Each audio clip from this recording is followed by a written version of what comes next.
If you ask me, what is my favorite Disney movie ever? It's Sleeping Beauty. By far, this is like one of my favorite movies ever, and I really want to talk about it. Like, I wish I could show you more footage, but sadly, copyright reasons, and I wanted to make like a whole hour video about discussing why this is my favorite Disney movie ever.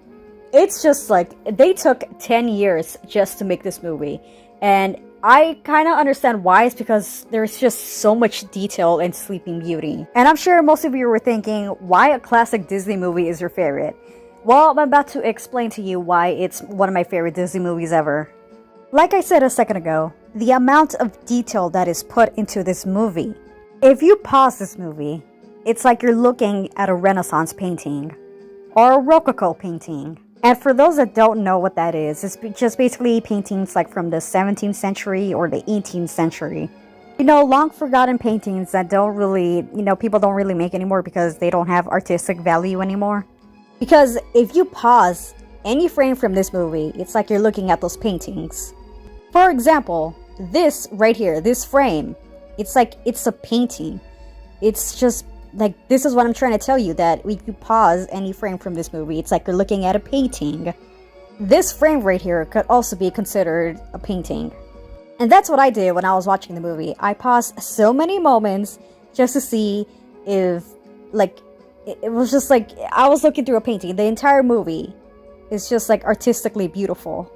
Not just watercolors, but the way Aurora just moves around with her hands. It's just so elegant. She's a very elegant character. She's like one of my favorite Disney princesses. Although she has a short amount of screen time, she is still considered one of my favorite Disney princesses because of the way she moves around. She's very elegant. She's a very beautiful character. And the way she speaks, there's just something about, like, Mary Costa did an amazing job voicing this character. I actually didn't really know who she was until I actually saw the interview of her. She is an amazing soprano singer. And I love opera music. One of my favorite operas is Madame Butterfly. She brought out so much of Aurora, not just by like her voice, but these animators also did a great job with her character. But honestly, like, her voice, the soprano singing of Aurora, you will never see this in another Disney princess ever again, because she is the only one that could have like such a high-pitched soprano singing voice. When the fairy gave her the voice to sing, they really did an amazing job to actually give her a voice to sing, because no other Disney princess actually does this. And sadly, we will never see it again because people don't really like soprano singing opera music anymore. I mean, there's some people that do, but nowadays kids, like, they don't, like, their brains are just so brain rotted that they don't really consider opera anything art. Look, I know I got away from topic, but I have to say that her voice, Aurora's voice, like, just like the way she speaks, with her voice and her movement, already shows how much of an elegant character that she actually is. Well, it's not just Aurora, it's also Maleficent. Like, she also has, like, the way she moves, it's also, like, very elegant. She is an amazing villain, like one of the best Disney villains that, we probably won't see this type of villain ever again. She's so goth, but also she's so beautiful. Like, she's only there for like a short while, and we already know how evil she is. She's trying to curse a baby because she wasn't invited to a party.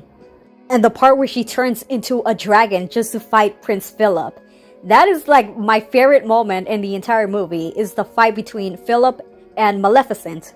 But for the highlight of this entire movie, it's the three fairies. And I know a lot of people don't really like the three fairies, but they really did make the movie better for me because of how funny they are. They fight over the dress, pink and blue.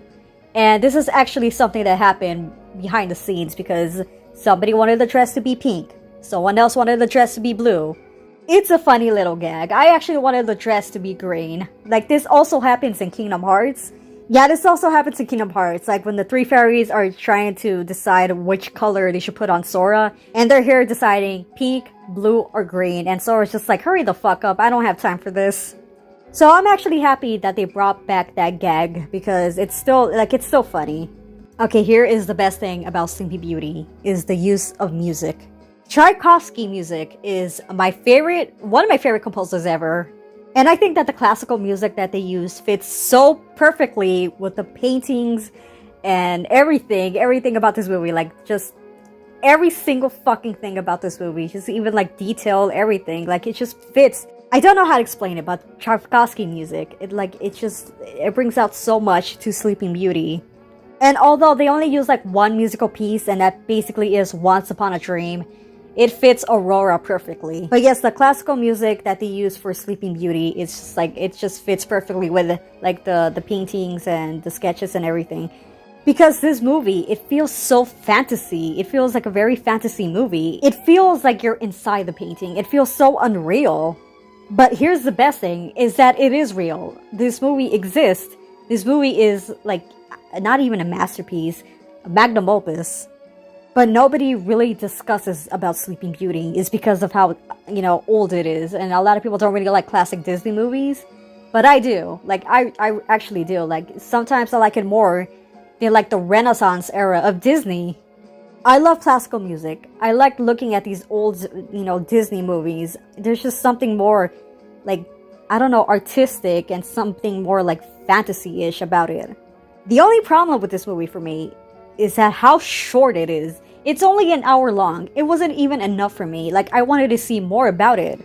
But the thing is that, like, it's just, like, it's too detailed. It probably might take another decade just to be more fluently, to be just more creative about it. But it's gonna take even longer. And, well, let's just say that I'm just happy that the final product was there, because this movie is just, like, it's my favorite Disney movie.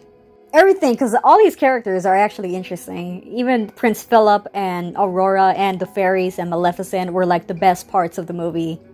But that's just me, and I know a lot of people don't really like the classic Disney movies, and, well, I don't know, maybe I'm just different than you. I mean, we all are. You know what? I don't even feel like, just like, I don't want to stop talking about this movie. It's just like, from the beginning to the end are like one of my favorite parts. Basically, the entire movie. Because the moment the three fairies come down and, this music of the three gifts starts to play, it's like, the entire soundtrack is something I listen to a lot. It's just very classical. It's a very classical score. From the music when the three fairies come down, when Maleficent shows up, when Philip is fighting the dragon, when Aurora is singing in the forest, every single piece in this entire movie is just perfection. Even the moment where Philip saves Aurora and they kiss and that uplifting music starts to play, that's something that I replay a lot just for that one piece right there. Even the dialogue of this movie is like the way the people speak in this film. Like, I know it's so old school, but I actually like that. So yes, to me, everything about this movie is just perfect. No flaws whatsoever. Well, maybe just one, but it's with Aurora. And the only problem with her is that she hardly gets any dialogue, and she hardly gets screen time, so that's it. And also, the movie's pretty short, so yeah, those are like the only two things I could think of, because that's basically it. But that is the only things that I have to say about Sleeping Beauty, because I have nothing else to say. So to me, it's like a perfect masterpiece of a movie. And yeah, thanks for watching.